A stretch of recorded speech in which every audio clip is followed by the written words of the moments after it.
నిజామాబాద్ జిల్లా ఎడపల్లి మండల ప్రజా పరిషత్ కార్యాలయంలో బుధవారం బోధన్ ఎమ్మెల్యే సుదర్శన్ రెడ్డి కళ్యాణ లక్ష్మి షాదీ ముబారక్ పథకాల కింద మంజూరైన చెక్కులను లబ్ధిదారులకు అందజేశారు.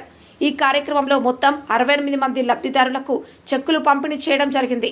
సందర్భంగా ఎమ్మెల్యే మాట్లాడుతూ గత ప్రభుత్వం అవినీతిమయ పాలన వల్ల రాష్ట్రం ఆర్థిక సంక్షోభాన్ని ఎదుర్కొన్నప్పటికీ ప్రస్తుత కాంగ్రెస్ ప్రభుత్వం ప్రజలకు సంక్షేమ పథకాలను నిరంతరం కొనసాగిస్తోందని తెలుపుతూ రానున్న స్థానిక సంస్థల ఎన్నికల్లో కాంగ్రెస్ పార్టీ అభ్యర్థులను గెలిపించుకోవాల్సిన అవసరం ఉందన్నారు. ఇందిరమ్మ ఇండ్ల లబ్ధిదారులు తమ ఇండ్ల నిర్మాణ పనులను వేగంగా పూర్తి చేయాలని, అదేవిధంగా ప్రభుత్వ పాఠశాలలు ఇప్పుడు ప్రైవేట్ పాఠశాలలకు దీటుగా విద్య అందిస్తున్నాయని, తల్లిదండ్రులు తమ పిల్లలను ప్రభుత్వ పాఠశాలల్లో చదివించాలన్నారు. కార్యక్రమంలో ఎమ్మెల్యే, ఎంఆర్ఓ, ఎంపీడీఓ, స్థానిక కాంగ్రెస్ పార్టీ నాయకులు, కార్యకర్తలు, లబ్ధిదారులు తదితరులు పాల్గొన్నారు.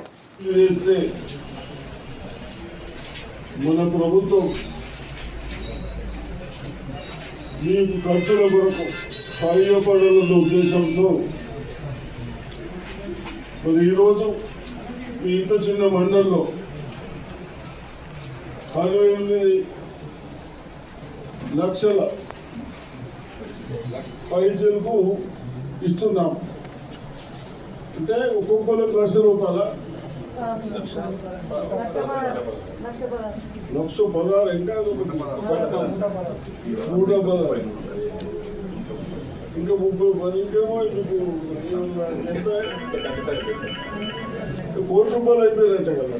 అవి ఇస్తే ₹1,00,00,000 ఇస్తున్నాం. అందరికీ అందిస్తున్నాం. పంటలు పండేమంటే పైసలకు పైకున్నామంటే ఏమో కట్టడిస్తున్నాం.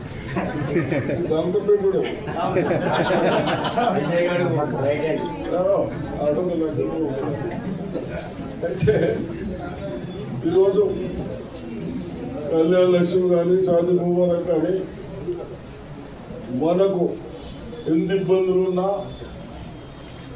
గత ప్రభుత్వం, కేసీఆర్ ప్రభుత్వం వాళ్ళు చేసిన బాకీలు ఎవరైనా మన ఇంట్లో బాకీలు చేస్తే మనం నడిపేటోడికి వడ్డీలకు అసలుకే సరిపోదు. ఇప్పుడు మన తెలంగాణ ప్రభుత్వం అట్లా ఉన్నది, గవర్నమెంట్ ఇది. అయినా మీ అందరికీ ఇబ్బందులు కావద్దు, సహకారం చేయాలనే ఉద్దేశంతో మన ముఖ్యమంత్రి ఎవరు, కేసీఆర్ ఎవరే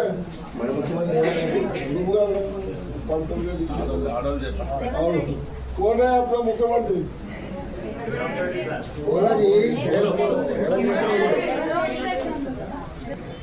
అయిన తర్వాత ఎన్ని కష్టాలు ఉన్నా యువకుడు అవన్నీ పక్కన పెట్టి ఏదైతే దీనికి ఇబ్బంది కావద్దని షాదీ ముబారక్ కానీ, కళ్యాణ లక్ష్మి కానీ ఇస్తా ఉన్నాం. అదేవిధంగా ఇల్లు కూడా బహుశా మీకు 450 500 ఇల్లు ఇచ్చినాం. ఇంకా ఎవరైనా తప్పిపోయింది ఉంటే 5-6 నెలలు మళ్ళీ ఇద్దాం. ఇట్లా 2 సార్లు ఇద్దాం. మళ్ళీ మీరు కట్టుకోవాలి. ఇప్పుడే చెప్పేస్తున్నాం, జల్ది కట్టేయండి. బేసిమిటి వరకు కడితే ₹1,00,000 ఇస్తున్నారు. చెక్కులు వస్తున్నాయా? వస్తున్నాయా?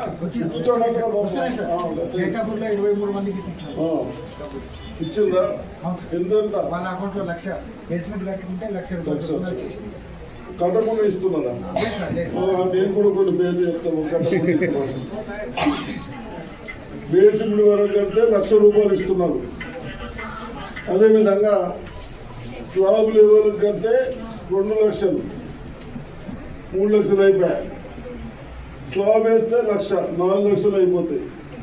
బాకీ కానీ ప్లాస్టింగ్ ఇంత కింద సిమెంట్ బిమెంట్ వేసుకోవాలి 1,00,000.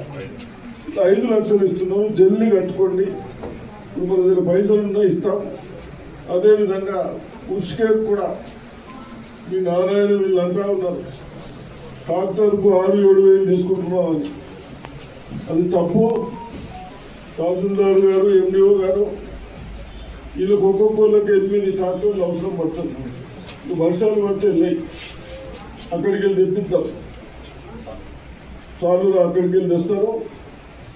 అయినా మీకు 3,500 కాడికి 4,000 లోపల వేస్తాం. ఎన్ని 4 టన్నులు.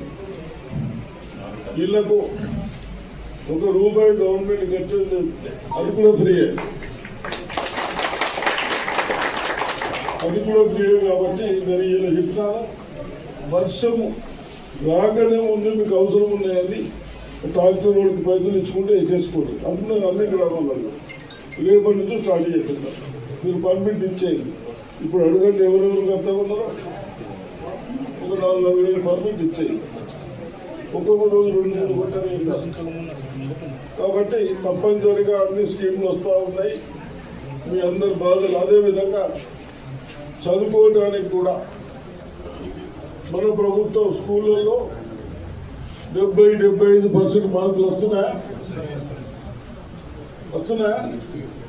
ఏమో ఏం లేవో చూసినావా? వస్తున్నాయి సార్. చెప్పు మరి. వస్తున్నాయి. ప్రైవేట్ స్కూల్లో ఎంత చెప్తారో అంతకంటే మంచి మార్కులు వస్తున్నాయి. ఎందుకు చెప్పినాం? అలా చెప్పినాం. టీచర్లకు మీ దండం పెడతాం బాబు, మంచిగా చెప్పండి మా పిల్లలకు. చదువు అర్థం కాకుంటే మళ్ళీ ఇంకోసారి చెప్పమన్నాం. అని చెప్తున్నారు. అంతేనా? ప్రెషర్ వచ్చినాయి కదా మార్కులు మంచిగా వస్తున్నాయి.